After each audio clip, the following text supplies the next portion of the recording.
Shalom, welcome. This is Torah on Sedra Bereshis, the beginning of a whole new round of the Torah. Many of the aspects of an enjoyable aspects of life are double-sided.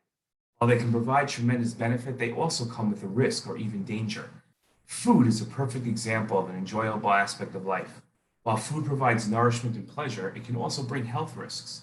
In fact, it's hard to think of anything in life that doesn't have two sides to it. We would imagine that Torah wouldn't have two sides to it and that Torah learning would be completely beneficial. But even Torah learning has a risk to it. The first Torah portion is chock full of interesting episodes.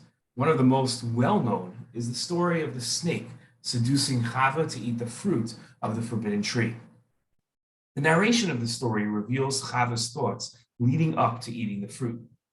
When the woman saw that the tree was good for eating, and a delight to the eyes, as the pasuk says, and that the tree was desirable as a source of wisdom, she took of its fruit and ate. She also gave some to her husband, and he ate. In his commentary to this verse, Ramban wrote, Eve had thought that the fruit of the tree was bitter and poisonous, some of it, and this is why God admonished them against eating the fruit. But now she saw that it was good and sweet food. The Ramban's mentioning Chava's initial assumption that the fruit was poisonous, some of it, is reminiscent of a well-known contradiction between two teachings in the Talmud. The first teaching is quoted in the name of Rabbi Bana. Anyone who engages in Torah for its own sake, his Torah study will be a potion of life for him.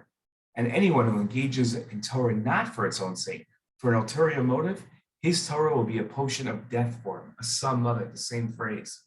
The second teaching is quoted in the name of Rabbi Yehuda, who quoted Rav as saying, a person should always engage in Torah study and fulfillment of mitzvot, even if he performs them not for their own sake, for an ulterior motive. As through the performance of mitzvot not for their own sake, for an ulterior motive, one gains understanding and comes to perform them for their own sake. The Tosafot, the group of 12th century scholars, offered an explanation of the consistency between these two teachings of our rabbis. They explained the first teaching of Rabbi Bana, who said studying Torah for ulterior motives creates a poison pill, refers to studying Torah in order to show how others are wrong and not to find the truth.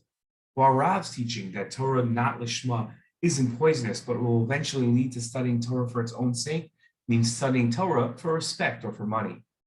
The first type of studying Torah is destructive, while the second is just less than ideal. Similar to Torah study, which has an aspect of risk in that studying Torah to hurt someone else by showing they're wrong, the fruit of knowledge was also beneficial, but came with some risk. Chava assumed it was poisonous, and she wasn't far off. The fruit wasn't physically poisonous, but it was dangerous to Chava and Adam's future. Even Torah study can be a benefit that also has an aspect of risk. While one would originally think that Torah study would be completely beneficial, by studying Torah to hurt others, one makes even the Torah risky and dangerous to the person studying its wisdom. People have the capacity to accomplish incredibly good things and make the world a much better place. But man also has the ability to make the world a worse place.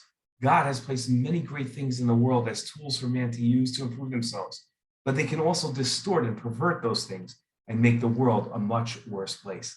The choice is ours. And we are privileged to be able to live in a world with so many good things to help us.